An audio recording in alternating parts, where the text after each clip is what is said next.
반갑습니다. 인쇄물 맨 위쪽 보면은 표제 구절로 두 구절을 보여드리고 있습니다. 거기 잠언 21장 30절에서는 그 어떤 창조물이 갖고 있는 지혜도, 그 어떤 창조물이 자기가 큰 분별력을, 이해력을, 판단력을 갖고 있다고 해도, 그 어떤 창조물이 자기가 멋진 계획을 품고 있다 해도 그들이 가지고 있는 지혜나 어떤 분별력이나 어떤 계획은 주 하나님의 그것과는 비교가 안 되는 것이니라 라는 말씀이 되어 있고, 시편 78편 58절 말씀으로는 그 이스라엘 백성들이 그 우상숭배라는 그런 불경지스러운 짓들을 통해서 주 하나님을 분노케 했다, 화나게 만들었다 라는 내용이 있습니다. 좀 이따 설명 자세히 하기로 하고요. 말씀 한번 들어가겠습니다. 우리가 섬기는 하나님은 이 모든 일을 하실 때 즉흥적인 기분에 따르지 않죠. 다 정해두신 생각대로, 다시 말해서 당신의 계획대로, 당신의 애정대로 실행하십니다. 그리고 당신의 모든 계획을 다 기록으로 담아서 여러분이 가지고 있는 성경을 통해 보여주셨습니다. 그러니까 우리는 꿈이나 어떤 직통계시 이런 게 아닌 성경을 통해서 하나님의 계획을 알아야 합니다. 하나님의 계획을 알아야 한다는 말은 그 계획의 내용이 뭔지, 그 계획의 목적이 뭔지, 그 계획의 대상이 누구인지, 그 계획을 실행하는 시기, 때가 언제인지, 바로 이런 것들을 명확히 알아야 한다는 말입니다. 내용만 알아서는 안 되고, 이 하나님의 계획을 정확히 제대로 파악하지 못한 채로 자기 계획을 세워봐야 아무 소용없는 겁니다. 하나님의 계획을 거슬러서 행하는 모든 것은 화를 불러일으킬 뿐이거든. 제가 방금 전한 말씀 중에 반복된 단어가 계획이었죠. 여러분들, 계획의 한자의 의미를 분석해 보면 어떤 일 하기 전에요, 뭘 계산해. 계산하다, 셈하다, 이런 계자가 하나 들어있고, 그리고 그 계산에 맞춰서 선을 그어. 이건 선 안에 들어갈 거고 저것은 선 밖으로 제실 것이다, 이런 식으로 구분을 시키는 거예요. 그래서 계산할 계자에다가 선 그은다 할 때 획자를 써서 계획이라고 한 거예요. 그 참고 1에 나와 있죠. 같은 개념의 다른 표현으로는 애정, 작정 이렇게 말해. 그리고 킹 제임스 영어 성경에서는 그 COUNSEL에서 counsel 이러든지 DEVIC에서 device라고 해. 근데 여러분들 세상에서 그냥 일반적인 영어로는 뭐요? 계획할 때 PLAN, 제일 잘 쓰는 게 플랜 그러잖아요. 플랜. 플랜 A, 플랜 B 이런 식으로.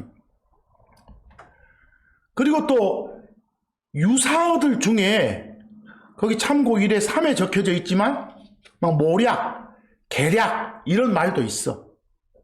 근데 조심해야 돼. 모략, 계략 이건 계획의 유사어인데 그 속에 들어있는 내용이 매우 부정적일 때 쓰는 표현이에요. 그러니까 하나님의 계획을 이 부정적인 느낌을 몽땅 주는 모략, 계략 이런 식의 유사 표현을 쓰면 안 되는 거예요. 그 자체가 하나님의 권위를 떨어뜨리고 하나님의 명예를 손상시키고 하나님의 영광을 더럽히는 불경스러운 짓이 될 테니까, 그 자체가 하나님을 모독하는 것이 될 테니까 조심해야 돼. 그 참고 2에 적어놨잖아요. 특정 대상의 권위를 떨어뜨리거나 명예를 손상시키는 말이나 행동을 모독 그래, 모욕 그래. 근데 사람을 대상으로 이런 말이나 행동을 하는 건 나쁜 거겠죠. 그런데 만약에 하나님을 대상으로 하나님의 권위를 떨어뜨리고 명예를 손상시키고 영광을 욕되게 하는 그런 행동이나 말이 행해지면 어떠하겠어요? 그건 명백한 하나님 모독이지. 그러니까 앞으로 우리가 터진 입이라 해서 하나님을 모독하는 그런 표현을 입에 담아서는 안 된다는 거예요. 조심해 줘야 돼. 보세요. 그래서 하나님의 계획을 말할 때 앞으로 뭐 하나님의 모략이 어쩌니 하나님의 계략이 어쩌니 이따위 짓거리지 말란 소리예요. 자, 여러분과 제가 섬기는 하나님은 계획을 가지고 계신데 그 하나님이 갖고 계시는 계획들은 신뢰도 100%예요. 다 진리예요. 거짓이 하나도 없어. 이사야서 25장 1절 한번 보세요. 오 주여, 당신은 나의 하나님이시니이다. 당신께서 놀라운 일들을 행하셨으므로 내가 당신을 높이고 당신의 이름을 찬양하리이다. 애쪽에 정하신 당신의 계획들은 신실함과 진리니이다. 주 하나님의 계획은 어쩐다? 신실하다. 신뢰도 100%다 그 말이에요. 그리고 거짓 없는 다 진리 참이다 이 말입니다. 이사야서 14장 24절 보면 하나님이 세우신 계획은 생각하신 그대로 계획한 그대로 반드시 이루어진다고 되어 있습니다. 만군의 주께서 맹세하여 이르시되 내가 생각한 대로 반드시 이루어진다. 당신 생각한 대로 말은 당신 계획대로, 당신 예정대로, 당신이 작정하신 그대로 이 말이에요. 같은 말이에요. 그 계획이란 말로 이사야서 25장 1절에서는 계획 옆에 영어 counsel 나와 있고 이사야서 14장 24절은 또 계획하다 할 때 거기는 동사로 나왔지만 purpose란 단어도 보여요. 제가 별표로 해놨어요. 이런 것도 한번 참고 한번 해보시기 바랍니다. 이 세상에 일어나는 어떤 일도 하나님의 계획에서 벗어난 것이 없다는 거예요. 하나님이 세우신 계획이 아닌 게 하나도 없다는 거예요. 여러분들 저 밖에 나가서 하늘 쳐다봐. 구름 떠다니죠? 막 이동하죠? 그런 떠돌아다니는 구름조차도 하나님의 계획대로 움직이는 거지 그냥 움직이는 게 아니라는 거예요. 바람이 부는 방향이건 번개 막 어떻게 치는 강도건 이런 것들 다 하나님의 계획 안에서 하나님의 뜻 안에서 하나님 마음의 생각들 안에서 움직이지 그냥 움직이는 게 없다는 거예요. 그렇다면 우리는 하나님의 계획을 이해하고 그 뜻을 깨닫는 것이 얼마나 중요하겠냐는 것은 두말할 필요도 없겠죠. 그 욥기 37장 12절 보세요. 하늘에 떠다니는 구름도 주 하나님의 멋대로 계획대로 움직인다는 거예요.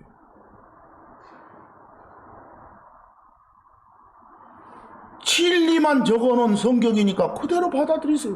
이야, 어마어마하구나. 시편 33편 10에서 12절 보면 주 하나님께서는 이교도들의 자기 백성 아닌 자들의 계획들 그 내용이 터무니없으면 그거 무산시킨다고. 그들의 계획들을 무효로 만드시는 게 주 하나님이라고. 거기에 계획할 때 영어로 counsel도 나와 있고 device도 나와 있습니다.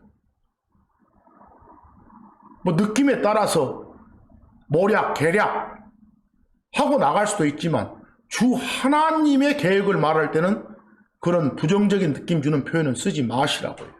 제발. 그리고 거기 계획이라는 것은 결국은 어떤 마음속의 생각들이다라고 돼 있어요.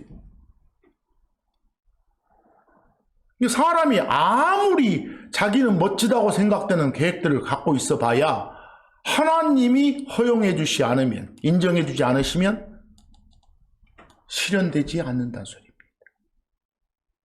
거기 시편 33편 그 10에서 12절에서 11절 말씀에 주의 계획은 영원히 서고 이렇게 나오잖아요. 주 하나님의 카운셀은 됐어. 그럴 때 비교 역본 보세요. 거기 표준 세번역이란 책 보면 주 하나님의 모략은, 하나님한테 불경스럽게 이따위 말 쓰지 마세요. 이따위 말을 쓰니까 자꾸 그 이상한 이단 집단에서 신 뭐라고 하는 이단께서 모략의 하나님 뭐 이지랄하고 잡혀있어요. 큰일 나죠. 거기 두 번째 그 개혁성경 보니까 계획이라고 제대로 번역해놨네요. 그렇게 하세요. 주 하나님의 계획을 말할 때 유사 표현에 부정적인 느낌을 주는 건 절대로 쓰지 말자. 그것 자체가 불경스러운 거니까. 그래서 그러지 말자 하기 위해서 제가 오늘 제목을 불경 그런 거예요. 불교에서 쓰는 책 그런 불경이 아니라 공경할 경자, 예의를 갖추고 그 받드는 마음이 없다는 게 불경이에요. 그게 모독이고 모욕이고 무례의 다른 표현이에요. 그 다음 이사야서 28장 29절 보니까 우리가 섬기는 주 하나님의 계획은 아주 놀랍다는 거예요. 뛰어나다는 거예요. 원더풀하고 엑설런트하다고 돼 있어요. 주 하나님의 무슨? 카운슬, 계획은. 그 다음 아까 봤던 잠언 21장 30절 다시 한번 기록했습니다. 그 어느 누구의 지혜도, 그 어느 누구의 분별력, 이해력, 영어로 understanding, 이 번역자는 명철 그랬네요. 그것도, 그 어느 누가 세운 그 어떤 계획도 하나님의 지혜, 하나님의 분별력, 하나님의 계획하고는 견줄 수 없는 거다. 비교 자체가 불가능한 거다. 이런 말입니다. 그게 하나님이 마음속에 품고 계신 생각들, 하나님의 계획들입니다. 대단하죠.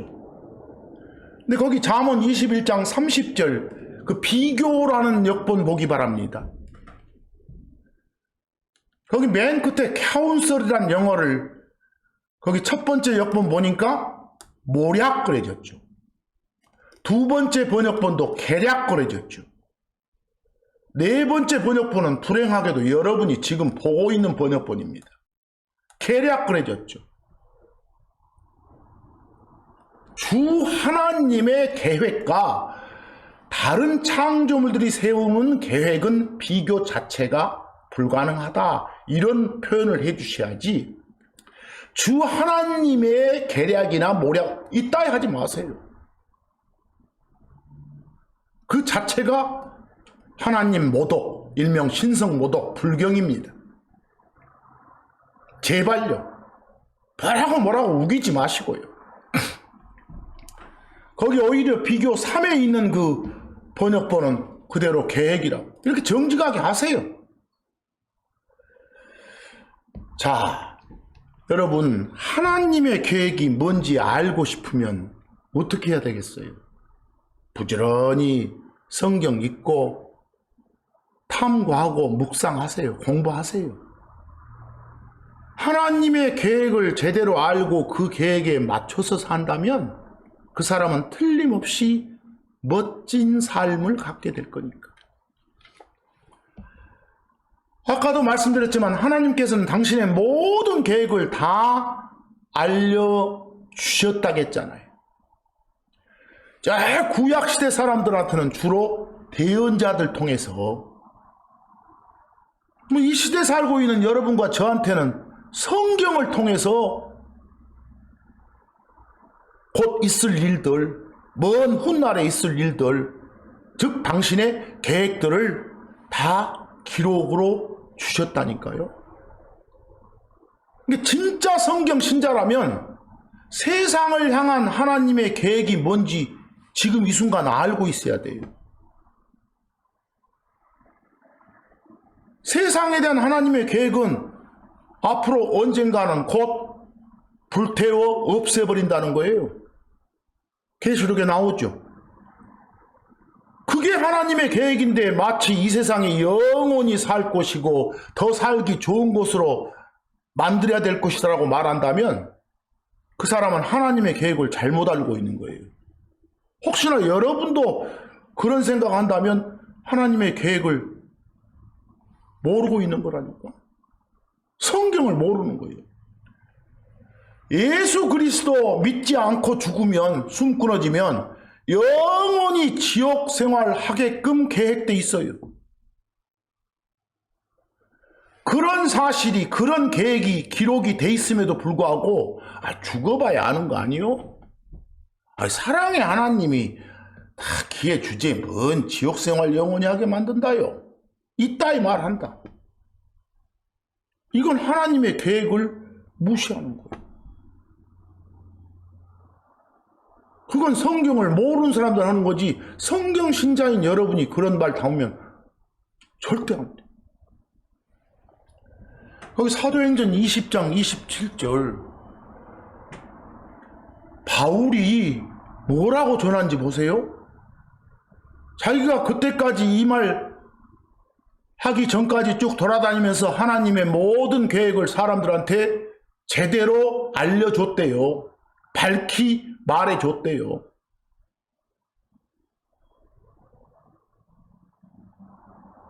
이 당시보다 더 많은 계획, 더 정확한 계획을 여러분들은 완성된 성경을 갖고 있으니까 다 알고 있는 거예요. 읽으면 되겠잖아요. 모든 계획을 다 알려줬다고 하잖아요. 계획 하나하나를 모르고 있으면 말이 되겠습니까?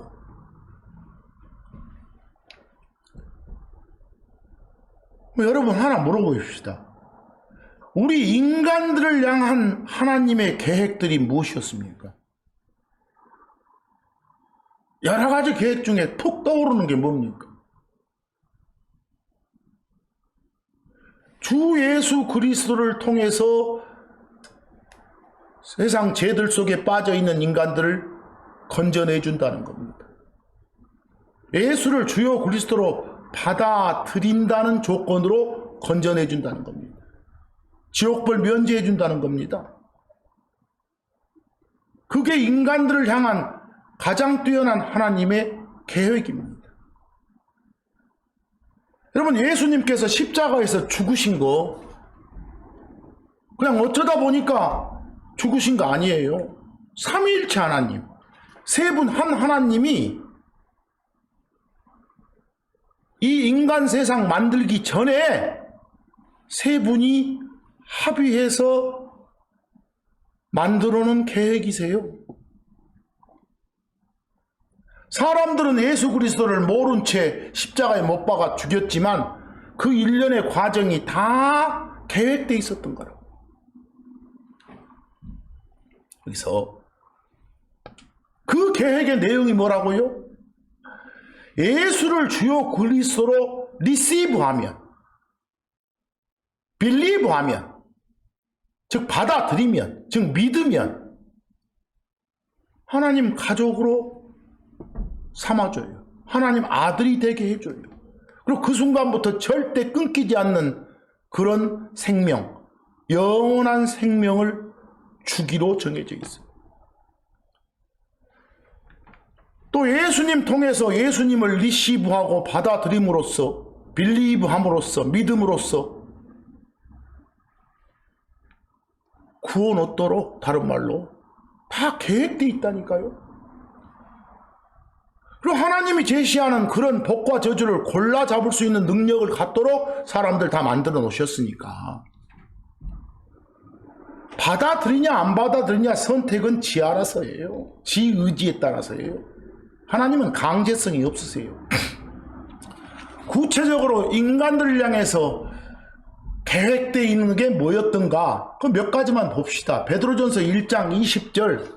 세상 창건 이전에, 이 인간 세상 세우기 전에 세 분 한 하나님이 계획해 놓으신 게 미리 정해 놓으셨다 말은 계획해 놓으셨다 이 말입니다. 쉽게. 그게 뭐예요? 이 마지막 때. 성경에서 마지막 때 하면 예수님 2000년 전에 오셨을 때 또 앞으로 오실 때 이때를 다 가리킵니다. 이 마지막 때 드러나시기로.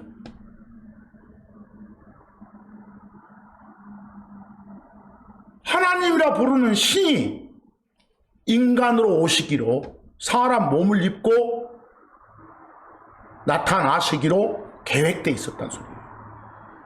어쩌다 보니까 그런 게 아니라.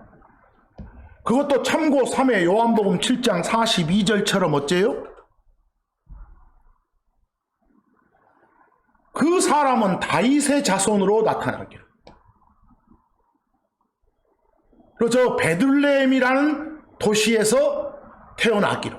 거기서 나타나기로. 이게 다 계획되어 있었던 거니까. 디모데전서 2장 6절 정하신 때 그 말은 이미 계획 세워둔 그때가 됐을 때 모든 사람을 위한 대속물로 다른 사람들의 죄 때문에 다른 사람들의 죄를 대신해서 바쳐지는 그런 희생 제물로 자신을 주시기로 죽으시기로 그 말이에요. 이게 다 계획되어 있었단 소리입니다. 왜? 정하신 때에 그 일이 있었다 그랬으니까 이미 그 전에 계획이 있었다 이 말이죠. 사도행전 2장 23절 계획이라고 나오죠. 카운슬. 그 십자가에 못 박혀 피 흘려 죽는 거 이거 다 계획돼 있었던 거예요. 만약에 예수님이 참 그리스도가 아니라면 십자가 죽음이 아니라 뭐 정기 고문이나 당했다 이러면 아니야. 계획대로 이루시는 분이니까. 데살로니가전서 5장 9절 보니까 어쩝니까? 뭐가 계획되어 있습니까? 맨 끝에 정하셨느니라. 어포인트. 정하다 이 말은 계획했다 이 말입니다. 정해놨다. 계획이 그렇게 돼 있다. 예정돼 있다. 작정돼 있다. 같은 말입니다. 뭐가요?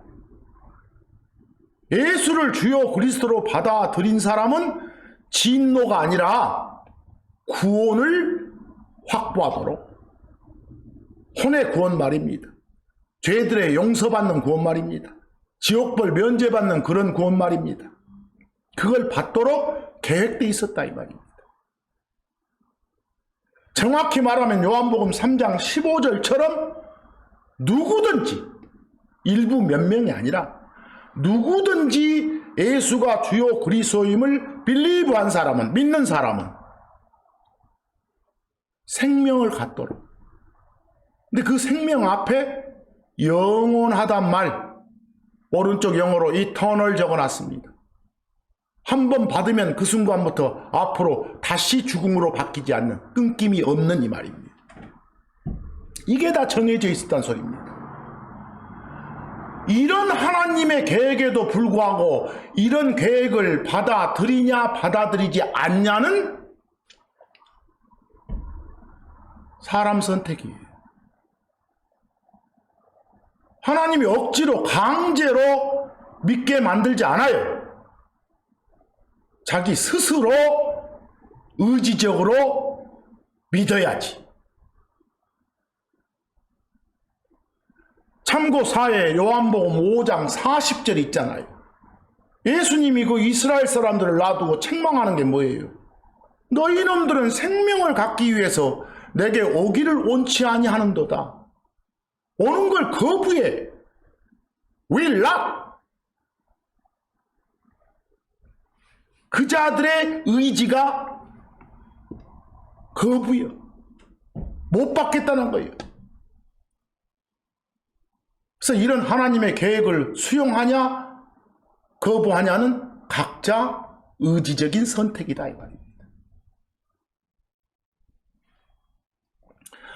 좀 더 나가봅니다. 요한복음 1장 12절 보니까 예수를 주요 그리스도로 리시브 받아들인 사람들, 다시 말해서 빌리브 믿는 사람들 다 하나님 가족 삼아 주신다고, 하나님 아들 삼아 주신다고, 이게 예정돼 있다고, 이게 계획돼 있다고. 그 리시브나 빌리브는 같은 겁니다. 그 다음에 에베소서 1장 5절 가보니까 뭐라고 합니까? 거기도 예정하사, 그 구절 끝에 제가 별표로 predestinate, 예정하다, 계획하다 같은 말입니다. 작정하다, 미리 정해놨다 그 말입니다.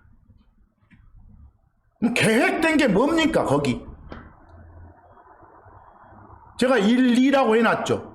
예수 그리스도를 통해서 오면 아이로, 아들 삼아 주시기로, 가족 삼아 주시기로 이 말입니다. 그게 뭐라고요? 계획돼 있던 거라고요.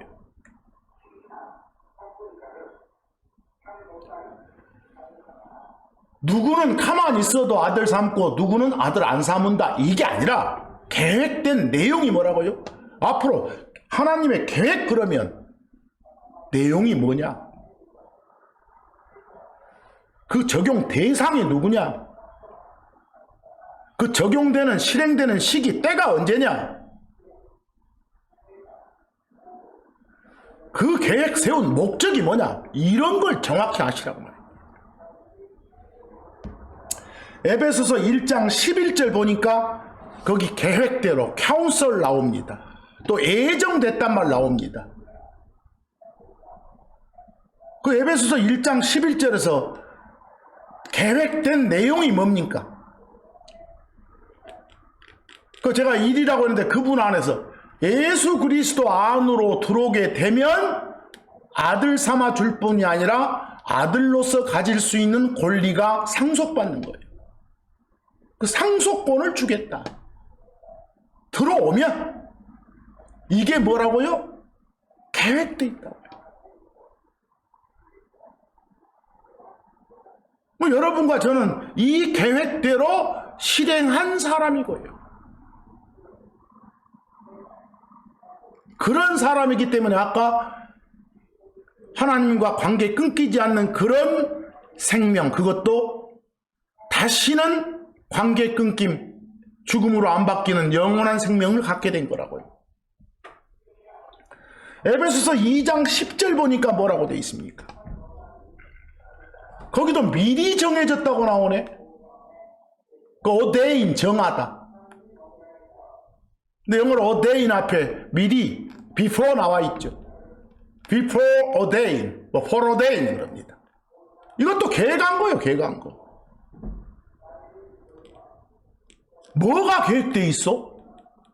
그리스도 안에 들어왔으면 그리스도인답게 하나님의 말씀에 맞게 합당하게 살도록, 이게 계획된 거예요. 만약에 지금 말씀에 합당한 삶을 못 살고 있다고 판단되면 하나님 계획을 무시한 거예요. 베드로전서 1장 5절 보니까 예비가 돼 있다 그래, 준비가 돼 있다 그래. 준비돼 있다 그 말은 이미 계획 세워져 있단 말 아니에요. 같은 말에 다른 표현이에요. 같은 것에 뭐가 계획돼 있어? 마지막 때에, 여기 마지막 때는 우리를 향한 거니까 예수님 앞으로 땅에 오시기 전에, 그보다 7년 전에 공중까지 다시 오시잖아요. 예수님의 오심하고 관계된 때가 마지막 때니까 우리 몸 바꿔주러 오시잖아요. 이 썩을 몸을 건져주시러, 새 몸으로 바꿔주시러 오시잖아요. 그걸 가리켜 이미 계획되어 있는 구원 그럽니다. 그때 구원은 지옥 갈 상황에서 건져내는 게 아니라 썩을 몸뚱아리에서 건져내지는 새 몸이 말이에요. 그걸 갖도록 지금 이 순간은 하나님의 보호를 받고 있다라고 되어 있지 않습니까? 이거 다 계획된 거라니까.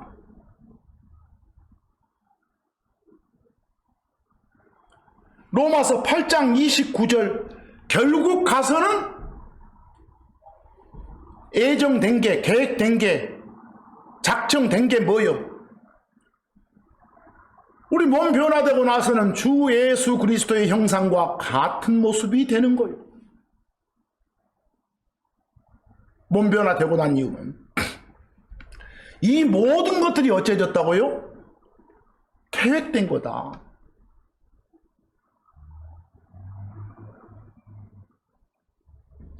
그리고 여러분, 여기까지 해서 주의사항은 뭐라겠어요? 주 하나님의 계획, 카운슬, 디바이스 말할 때 절대로 한국말로 어떤 표현 쓰지 마시라고요? 뭐 모략이니 계략이니 있다 이 말 쓰지 마시라고요. 제발. 여러분이 갖고 있는 그런 번역본에 그렇게 나왔으면 짝짝 꺼버리세요. 자, 아까 봤던 구절에서 진노란 표현이 있었습니까? 진노? 화내는 거요. 좀 농도가 진하죠. 크게 화내는 거니까. 잠깐 좀 그 말씀 좀 하고 나가겠습니다. 거기 참고 5 좀 보기 바랍니다. 참고 5에 보면 OED 그 말은 그 옥스포드 잉글리시 딕셔너리의 약자입니다.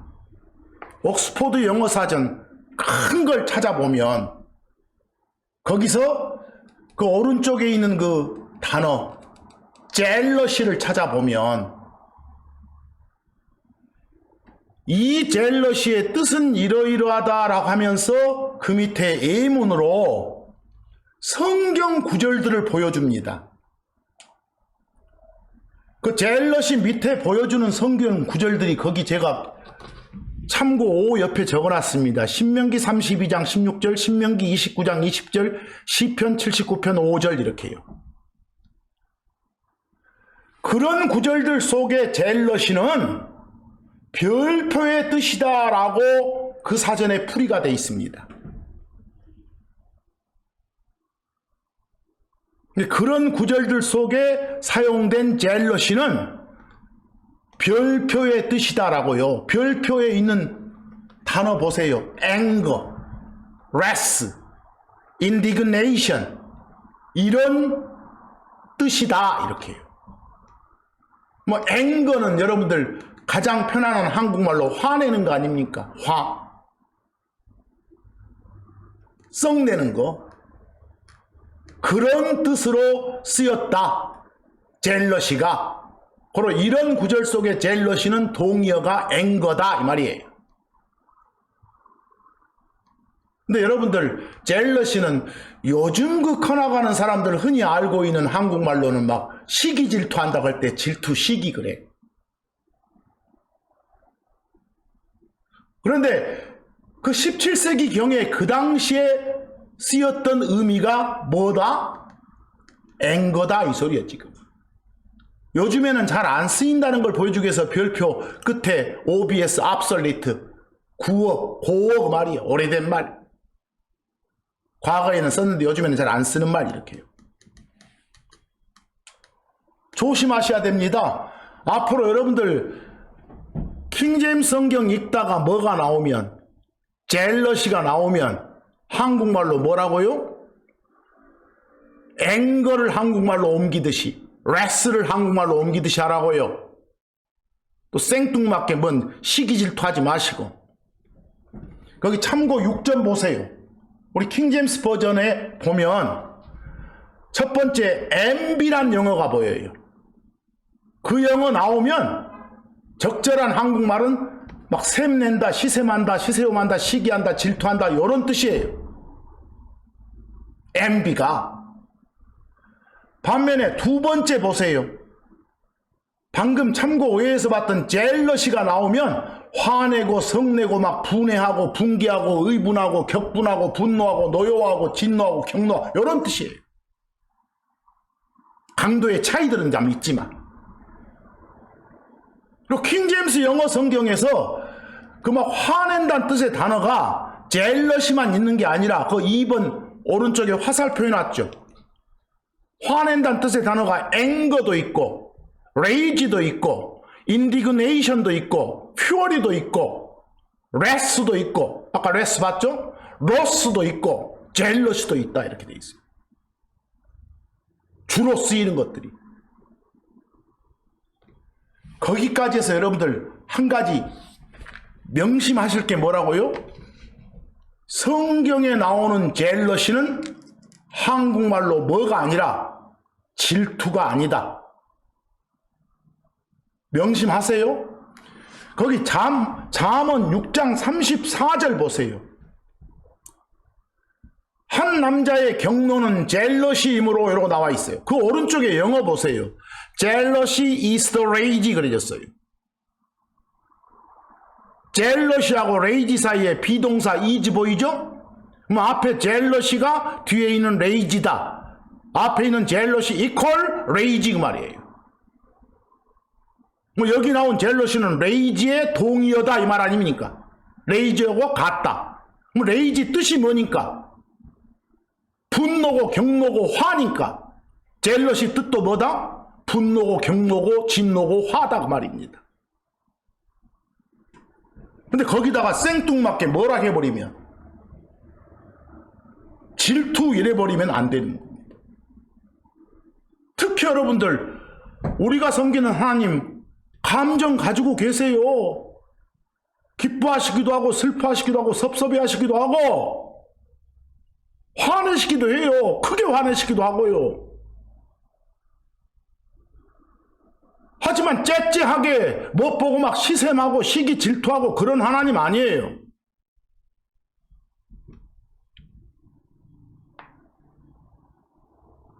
하나님을 언급할 때 질투, 시기 질투 운운하면 그건 신성모독이에요. 오늘 말씀의 제목 불경이에요. 주의하시기 바랍니다. 여러분들 고린도전서 그 13장 가보면 사랑장이라 하죠. 거기서 사랑이란 이런 거다라고 바울이 정의를 내리면서 그 사랑은 오래 참아주는 것이 사랑하는 것이고 친절을 베푸는 게 사랑이고 시기 질투하지 않는 게 사랑이야 라고 돼 있어. 그럴 때 시기 질투한다는 영어가 영어로 envy예요. 시기해도 좋고 시샘해도 좋고 시기 질투 이렇게 합성어로 해도 좋아요. 더 강도가 높아지니까. 그건 사람 새끼들의 성품이요. 하나님 성품이 아니에요. 그것은. 여러분들 신명기 32장 한번 보세요. 아까 제가 옥스퍼드 큰 영어 사전에 그 이러이런 성경 구절들 속에 젤러시는 다음과 같은 뜻이다 라면서 동의어가 앵거 나왔었죠? 레스 나왔었죠? 그걸 입증해 보세요. 신명기 32장 16하고 21절 보세요. 거기 제가 영어하고 음을 적어놨으니까 그대로 읽어보시고 그 빨갛게 된 건 아예 우선 보지 마세요. 그 이스라엘 백성들이 막 우상숭배 해가지고 그 신도 아닌 짜잔한 이방 신들 가지고 주 하나님의 젤러시를 일으켰어요. 우상숭배에서 주 하나님 화나게 했다고요. 크게 화나게 했다고요. 다시 말해서 하나님이 지극히 미워하시는 것들, 그 가증한 짓들 가지고 하나님을 화나게 하셨다고요. 거기 16절 앞에 뒤에 같은 내용을 반복해 주는 거예요. 뭐 요약하면 우상숭배를 통해서 하나님의 젤러시를 일으켰다. 뭐 젤러시가 뭐예요? 우상숭배하니까 하나님이 짜잔하게 샘내고 시기질투해요? 그 말이나 되는 겁니까? 뭐 여기 젤러시는 당연히 앵거 분노죠. 강도 높게 표현하면 분노, 진노, 경노하시고 격분하시고 어감을 그 21절 가보면 더 정확하잖아요. 그놈들이 하나님이 아닌 것 막 우상숭배 하면서 뭐하게 만들었다. 주 하나님이 나를 분노케 했다. 그게 젤러시예요. 또 설명해 주잖아요. 헛된 것들을 가지고 나의 앵거를 일으켰다. 뭐 앞에 젤러시나 여기 나온 앵거가 동의어다 이 말 아닙니까? 그래서 저 다른 민족들 갖다가 이스라엘 백성 혼내주는 도구로 삼아서 심판하셨잖아요. 그러니까 이스라엘 백성들이 또 막 화내.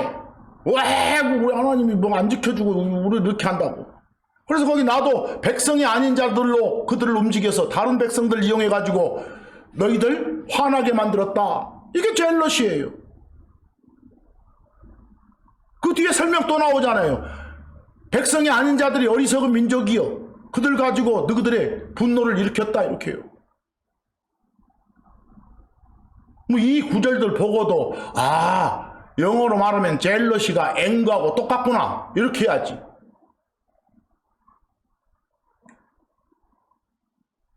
혹시나 번역본에 질투 나와 있으면 입에 담지 마세요. 불경스러운 거니까. 그 시편 79편 5절 나왔고 옥스퍼드 사전에 예문으로 나와 있던 거예요. 주 하나님 어느 때까지이니까 당신께서 영원히 분노하시니까 당신의 이 젤러시가 불같이 타겠나이까 그랬어. 이제 화 그만 내시고 용서해 주십시오. 분노를 걷어 주시옵소서 이 말이에요. 거기 문맥으로 보세요. 앞에 분노한다 할 때 형용사로 앵글이 나와 있는 게 바로 뒤에 명사형으로 젤러시라고 표현되어 있는 거예요. 여기를 뭐라고 하면 안 된다고요? 질투하지 마시라고요. 그 비교 일본의 표준세 번역 같은 거 번역 잘 돼 있네요. 차라리 노여워한다거나 진노한다거나. 두 번째 그 개혁성경 같은 뭐 질투 이거 보고 베꼈네요. 번역자가. 이러지 마시라는 소리입니다. 신명기 29장 20절도 보니까 만약 우상숭배하는 그런 자들은 주 하나님께서 용서치 않으세요. 용서치 않으시다고 말은 당신의 앵거를 퍼부으세요. 당신의 젤러시를 퍼부으신다니까요.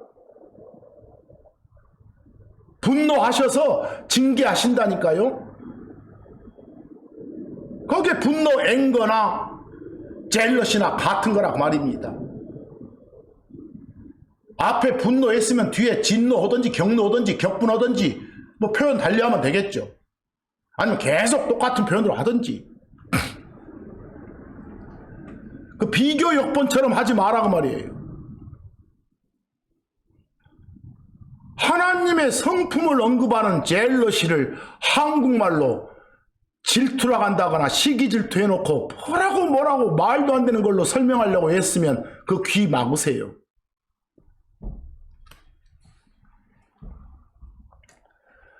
시편 78편 58절 보기 바랍니다. 그 이스라엘 백성들이 저 높은 곳에다가 막 우상 숭배할 때 그 재물 갖다 바치는 그런 제단을 만들어요. 그 장소를 산당 그래요. 당산나무 할 때 당산 지난 시간 말했죠. 그런 것 만들어 가지고 주 하나님 화나게 했어. 그런 것 만들어 가지고 또 거기다 뭔 이상한 모양 막 금송아지 형상 같은 거 만들어 가지고 그걸 신이라고 섬겼어. 그런 걸로 화나게 했어. 시편 78편 58절을 요약하면 우상 숭배, 우상을 섬김으로 해서 주 하나님을 어쨌다? 화나게 했다고 말이요. 분노케 했다고 말이요. 격분케 했다고 말이요. 진노케 했다고 말이요. 그럴 때 쓰는 영어가 한 번은 앵거, 한 번은 뭐요? 젤러시입니다. 이해하시겠어요? 오히려 그 비교에 나온 역본은 번역이 잘 돼 있네요. 이랬다 저랬다 하지 마시고요. 여러분들 출애굽기 34장 14절 가보면 이스라엘 백성들한테 모세를 통해서 법을 주시잖아요. 다른 신 경배하지 말라고, 단신한테 막 절하지 말라고. 그러면 화내신다고. 왜? 하나님의 이름이 화요. 화, 분노. 거기 주는 젤러스라는 이름을 가진 젤러스 하나님이시라 그랬어. 분노, 진노, 그냥 잘못된 거 보고 화내시는 것은 하나님의 지극히 정상적인 성품이라니까요. 그런 성품의 소유자인 하나님을 시기 질투하고 째째한 하나님으로 만들지 말란 소리예요. 그렇게 만드는 것들이 질투라고 표현하는 것들이에요. 그 밑에 비교육본도 마찬가지로 되어 있는 거예요. 질투하는 게 아니라 분노하는 거예요. 이유 있는 화를 내시는 거예요. 흔히 한자로 의분하는 거예요. 그 출애굽기 20장 3에서 5절도 같은 말씀이니까 쭉 한번 읽어보세요. 그래서 여러분들이 자, 그럼 여기까지 보면 우리가 이 표현 한마디 한마디도 조심해야 되겠구나. 자칫 잘못하면 이 하나님을 모독하는 그런 죄를 범하겠구나. 주의하셔야겠습니다. 그리고 마지막으로 그 참고 7에 그냥 한 가지 보충할 게 있습니다. 성경에 보면 뭘 선택했단 말이 많이 나옵니다. 뭘 선택했다고 말은 선정했다, 선발했다, 택했다, 택정했다, 쉬운 말로 뽑았다, 어떤 기름 부었다, 막 이런 등등으로 표현합니다. 뭐 선택했다, 택했다 이런 말 나오면 반드시 그 순간 마음속에 질문을 하고 성경을 보기 바랍니다. 왜? 뭐 하려고 뽑았지? 이렇게. 왜? Why? 왜 뽑았지? 왜 선택했지? 이렇게. 또 그런 의미의 영어 단어로 참고 7의 1번 보면 거기 choose란 게 나옵니다. 때로는 유사어로 anoint 그럽니다. 물론 choose는 흔한 한국말이 택하다, 선택하다, 선정하다 그러고 anoint는 기름 붓다 이렇게 많이 하죠. 그 두 번째로 보면 choose는 그 과거 시제로 쓰면 chose, 그 다음에 PP로 쓰면 chosen 그럽니다. 그리고 이런 선택한다, 택한다는 의미가 있는 영어 중에 오른쪽에 elect, elect도 있습니다. 명사로는 election도 있습니다. 그리고 elect는 명사로도 쓰고 형용사로도 쓰고 동사로도 쓰고 각종 품사로 그 모양을 다 씁니다. 어찌됐건 거기 나온 영어들이 보이면 전부 다 뽑았단 말이구나, 택했단 말이구나. 근데 성경 읽으시다가 선택, 뽑았다, 택했다, 기름 부었다 나오면 반드시 던질 질문이 뭐라고요? 왜? 뭐 하려고? 그 뽑은 이유가 뭐야? 뽑은 목적이 뭐지? 이걸 해결하시기 바랍니다. 여러분, 하나님께서 누구를 뽑냐, 누구를 택하냐, 누구를 선택하냐, 어떤 개인을 택하냐, 어떤 민족을 택하냐, 이건 다 하나님의 고유 권한이에요. 그것 보고 주권 그래요. 하나님이 누군가를 뽑을 때, 선택할 때는 그 자가 숨 끊어진 뒤에 하늘 가게 해주고 안 뽑힌 자는 지옥 가게 하려고 이런 게 아니에요. 앞으로 선택 나올 때 하늘, 지옥, 구원 이 말을 연관시키면 절대로 안 돼요. 일도 관계없어요. 뭐 선택, 뽑음 나왔다 하면 왜? 어째서? 특정한 일, 임무를 주려고. 특정한 서비스를 행하게 하려고 뽑는 거예요. 그 뽑힌 자를 서번트라고 해요. 서번트. 좀 이따 나와요. 어떤 서비스를 제공하는 자가 서번트인 것이요. 우리 한국 사람들은 서번트만 나오면 맨 종 그러는데 서비스 수행자예요. 뭐 어떤 서비스를 수행하는 거냐? 결국 가서는 주 하나님의 영광을, 권능을 보여주기 위해서 그런 서비스를 해야 되는 거예요. 여러분, 하나 물어보십시다. 하나님이 누구를 택했다, 누구를 뽑았다, 누구를 선택했다 하면 바로 이어질 질문 뭐라겠어요? 뭐 하라고? 이렇게. 여러분, 이런 의미에서 여러분이 섬기는 예수님 선택받았어요? 뽑혔어요? 예수님 선택받은 자야? 이렇게 말할 수 있어요? 예수님 택함 받은 자야? 라고 말할 수 있어요? 말할 수 있어요. 아니, 삼위일체 하나님께서 세 분 한 하나님이 이 인간 세상 만들기 전에 하늘에서 회의를 하셨다니까? 그리고 합의 결과 예수님이 저 사람 몸을 입고 임무 수행하러 땅으로 가기로 뽑혔다니까? 선택됐다니까요? 상하 관계가 아닌 수평 관계에서 합의 결과 그렇게 됐다고. 구원의 서비스를 제공하려고 뽑혔다고. 뭐 그런 의미에서 마태복음 12장 18에서 21절에 거기 내가 택한 나의 종, 내 혼이 매우 기뻐하는 자, 곧 나의 사랑하는 자를 보라. 일때 그 자가 바로, 그 서번트가 바로 예수님이에요. 거기서 삼위일체 하나님께서 택한 서비스 수행하라고 택한 서비스 수행자, 서번트가 누구라고요? 예수님이시라고요. 바로 이런 의미에서 예수님은 택함 받은 자, 선택받았다 그런 거예요. 어디 하나님이 선택받을 수 있어요 하지 마시고, 앞으로 선택받았다, 택함 받았다, 뽑혔다, 기름 부음 받았다 이 말 나오면 어쩌라고요? 뭔 일 하라고? 이 말부터 하라고요. 그 말 나오는 순간 혼의 구원하고는 1도 관계없다고 알아두시라고요. 누가복음 23장 35절 보세요. 그 예수님 십자가에서 이렇게 매달려 있을 때 막 비웃잖아요. 지가 하나님의 택함 받은 자라면, 즉 그리스도라면 그냥 살아나오면 되지, 내려오면 되지, 저렇게 허망하게 죽어 이런 식으로요. 거기 하나님께서 택하신 자 초우준 나와 있죠.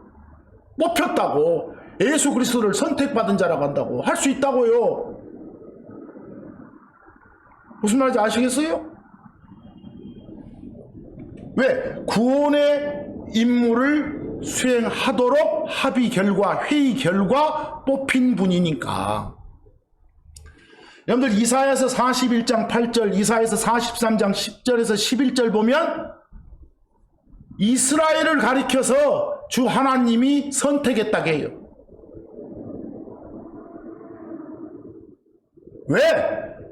여러 민족 중에서 내가 너희를 뽑았다, 선택했다, 선발했다, 선정했다. 왜? 대표 민족 노릇을, 본보이는 민족 노릇을 하라고, 이 말이에요. 뭐 하라고 뽑았는가 말하면 되니까. 이스라엘의 다른 이름이 야곱이니까.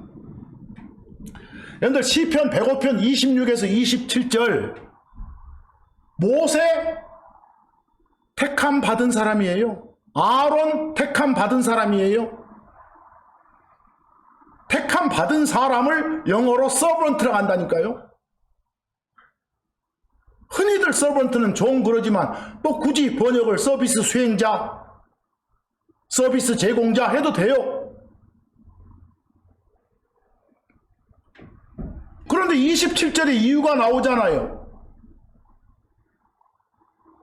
그 못된 이집트놈들 앞에서 표적들을, 기적들을 보여가지고 하나님의 위대하심을 대신 나타내 보이라고 뽑은 거예요. 하나님 무서운 줄 아라고 뽑은 거라니까요. 선택한 거라니까요. 항상 선택 나오면 뭐 하려고 뽑았냐? 이것만 해결하시면 된다고요. 신명기 18장 5절 레이지파예요. 그 할 때 그는 레이지파, 레이. 모든 지파들 중에서 레위 지파를 선택하셨어요. 12지파 중에서. 왜?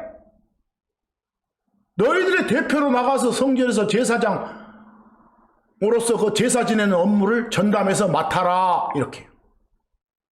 특별한 일을 주는 거예요. 그러면서 섬겨라. 이렇게요. 미니스터 해라. 이렇게요. 그거 나오잖아요. 그러니까. 그 역대기상 28장 4절에서 5절 그리고 10절 가보면 하나님이 다윗을 선택했다고 나와요. 또 솔로몬을 선택했다고 나와요. 쭉 한번 읽어보시면 알지만 10절 가보면 솔로몬 선택한 이유가 뭐예요? 왕으로 택했고 또 성전 건축할 사람으로 택한 거예요. 그런 일 맡으라고 택했다, 뽑았다. 그런 역할 맡으라고 기름 부었다 이 소리예요. 그런 의미에서 선택받은 사람들이에요. 여러분, 하나님께 속한 사람만, 하나님 따르는 사람만 선택받나요? 안 그래요. 에레미야서 27장 6절 그리고 이사야서 45장 1절 보면요, 저 바빌론 왕, 하나님의 택한 백성인 이스라엘 그 오직에 괴롭혔고 침략 침공했던 그 바빌론 왕 느부갓네살을 가리켜 뭐라고 하세요? 주님이 내 종 느부갓네살 그래요. 나의 서번트 느부갓네살 그 말이에요. 당신의 서번트라고 말은 뭐예요? 특정 서비스를 수행하도록 당신이 뽑은 사람 이 말이에요. 이런 의미에서 느부갓네살은 선택받은 자예요. 택함 받은 사람이에요. 당신의 택한 백성인 이스라엘을 못된 짓 할 때 혼내주라고 쓰이는 어떤 징계의 막대기로 쓴 거예요. 더 나아가서 이사야서 45장 1절에 고레스 나온 거예요. 페르시아 왕. 고레스를 표현할 때 주가 자신의 기름 부음 받은 자 고레스 그랬잖아요. 기름 부음 받았다 그 말은 특정 임무를 수행하도록 임무를 받았다, 선택받았다, 뽑혔다 이 말이에요. 같은 말이에요.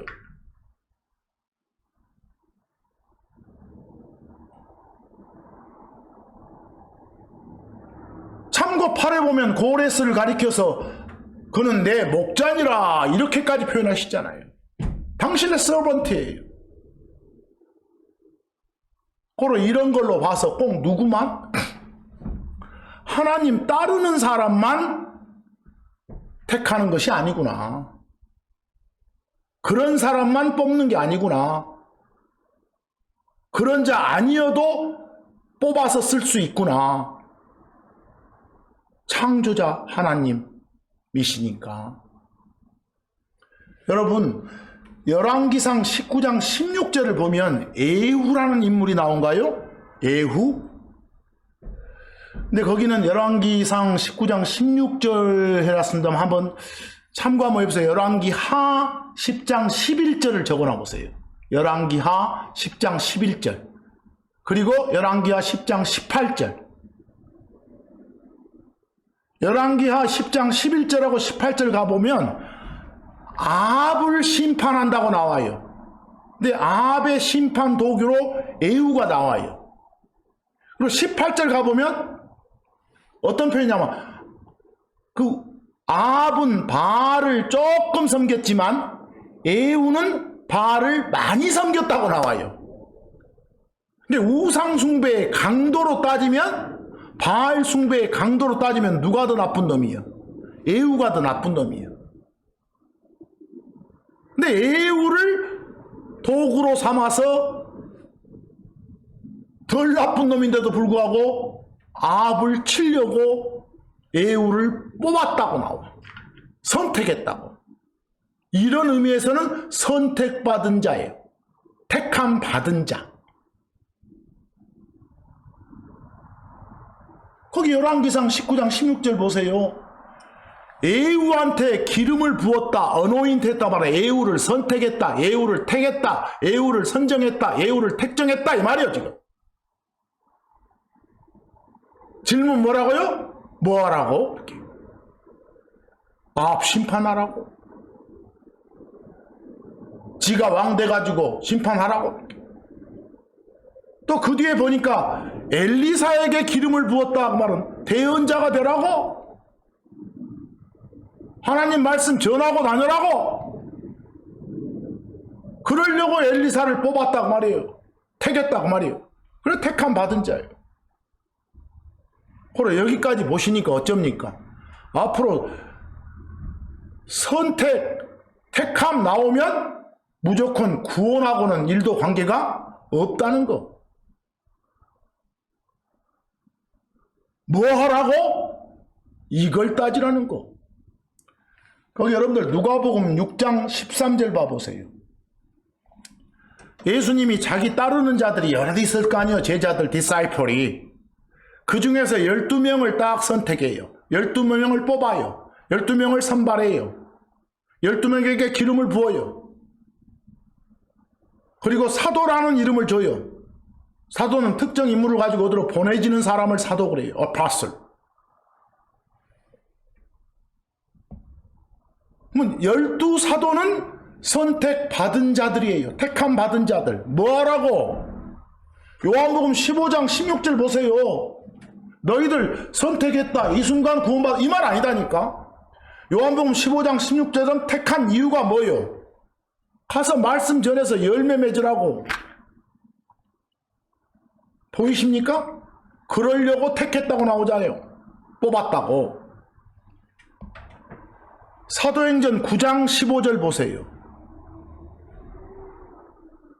그 바울 좀 살피라고 하니까 그 아나니아란 대언자가 지금 하나님한테 막 항변하는 거예요. 저런 놈을 어떻게 그럽니까? 라고요. 그러자 주 하나님이 뭐라고 하십니까? 거기 그는 바울이에요. 바울 그놈은, 사울 그놈은 나 전하라고, 앞으로 나 증언하라고 내가 택한 그릇이다 라고 알려줘요. 내가 택한 그릇, 내가 택했다. chosen, 선택했다. 뽑았다. 기름 부었다 그 말이에요. 뭐 여기서 바울은 선택받은 자예요. 택함 받은 자예요. 구원받았다 말 아니라니까요. 뭐 하라고? 주 예수님 전하고 다니라고. 고린도전서 1장 17절 나오잖아요. 복음 선포하라고, 말씀 선포하고 다니라고요. 여러분, 베드로전서 2장 9절. 여러분과 저는, 우리 크리스천들은 선택받았다고 할 수 있어요, 없어요? 우리들 다 선택받은 사람들이에요. 택함 받은 백성들이에요. 그 말을 구원받은 백성하고 이퀄로 보지 말란 소리예요. 우리가 선택받은 백성, 택함 받은 백성이다 그 말은 뭔가 하라고 임무를 줬구나 여기로 연결하는 소리예요. 베드로전서 2장 9절 보면 너희는 우리예요. 우리는 선택받은 세대라니까요. chosen, 뽑힌 백성이요. 택함 받은 백성이라니까요. 맨 끝에 보니까 하나님 찬양하고 다니라고, 그 찬양을 전하라고, 이게 이런 서비스를 수행하라고 뽑혔어 우리가. 그런 의미에서 우리를 택함 받은 자, 선택받은 자 그래. 에베소서 1장 4절처럼 하나님의 자식으로 그리스도 안에서 흠없이 하나님 말씀대로 그렇게 살아가라는 임무를 줬어. 그러려고 뽑았다고 말이요. 그래서 디모데후서 2장 3, 4절 보세요. 디모데한테 바울이 너는 예수 그리스도의 좋은 군사로서 고난을 견뎌내라 해놓고 4절 끝에 보니까 그 군사로 군인으로 택한 자를 기쁘게 해드려라 이렇게 했어. 하나님이 택한 거예요. 하나님의 선택을 받은 사람이 디모데인데 훌륭한 군인 역할을 하라고 선택했다고 말이에요. 구원했단 말 아니라니까요.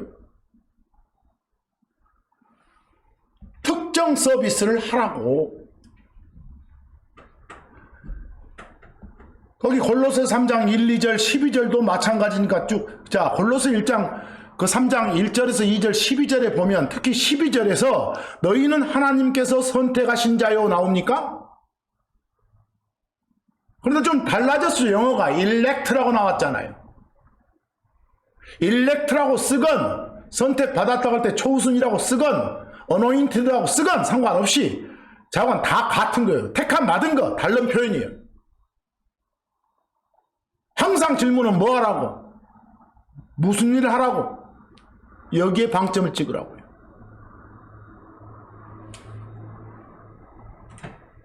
거기 베드로전서 5장 13절에서도 택함 받았다는 영어를 그 elected 거기는 교회에다 썼으니까 단체에다가 쓴 거예요. 단체가 어떤 아까 이스라엘 민족 자체가 단체 택함 백성 어떤 개인도 택해질 수 있는 것이고 그 로마서 16장 13절은 그 루포란 사람을 선택했다고 하잖아요.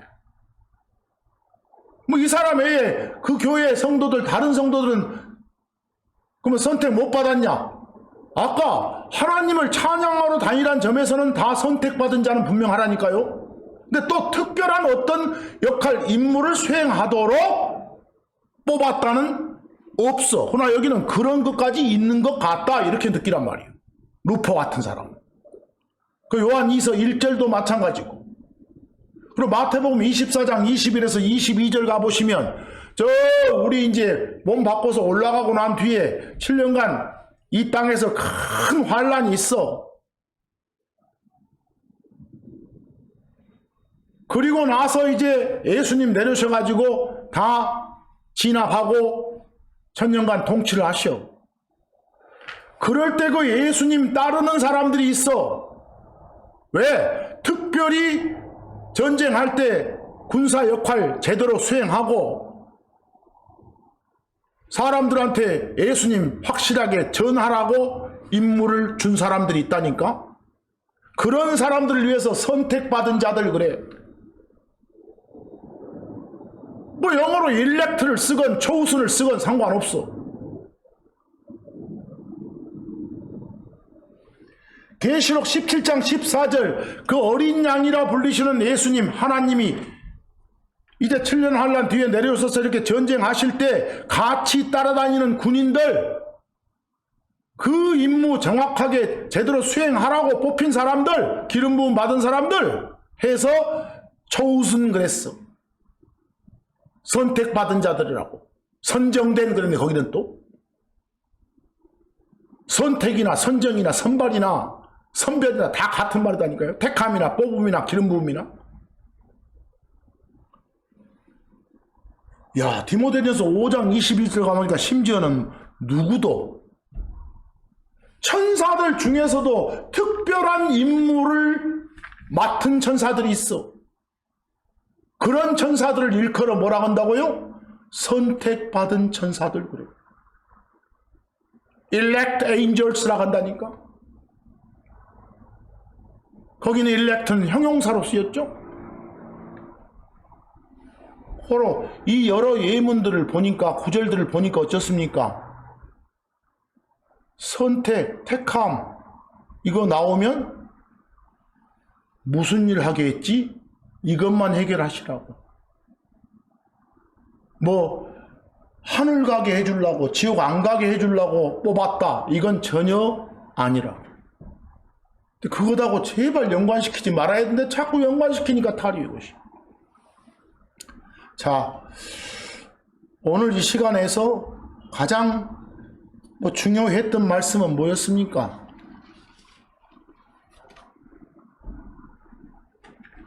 하나님의 계획 말하면서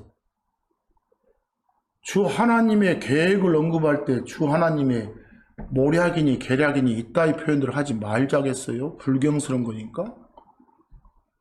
또 하나님 감정 있으세요? 화내세요. 크게 화도 내시고 그럴 때 쓰는 그 영어들에서 젤럿이 나오면 아까 사전에서도 알려주다시피 우리 성경 그런 구절 속에 나온 젤러시는 앵거의 동의어다. 분노 쪽의 뜻이다. 시기 질투의 envy하고는 전혀 다른 것이다. 이 점 유의하시고요. 그리고 하나님의 계획을 제대로 알고 살아가는 여러분과 제가 돼야 되겠습니다. 그러려면 어찌해야 된다고요? 성경 속에 다 계획이 제시되어 있으니까 성경 부지런히 읽고 묵상하시라고요. 그리고 계획 나오면 반드시 이어져서 따질 게 뭐라고요? 속의 내용이 뭐지? 이 내용의 목적이 뭐지? 이게 적용되는 대상은 누구지? 이게 실행되는 시기, 때가 언제지? 이거 모르면 안 된다고요. 그럼 막 뒤죽박죽이 되는 거예요. 저 유대인들한테 적용될 걸 우리한테 적용한다거나, 저 앞으로 우리 몸 바꿔서 올라가고 난 다음에 있을 사람들한테 적용할 걸 우리한테 적용한다거나, 이러면 큰 난리 난 거예요. 그렇게 하는 사람들이 요즘 수두룩 하니까 그걸 조심하라는 거예요. 이번 한 주간도 하나님의 계획이 뭔지 정확히 좀 파악하는 여러분들이 되시기를 정말 간절히 소망하면서 오늘 말씀은 여기서 마칩니다. 감사합니다.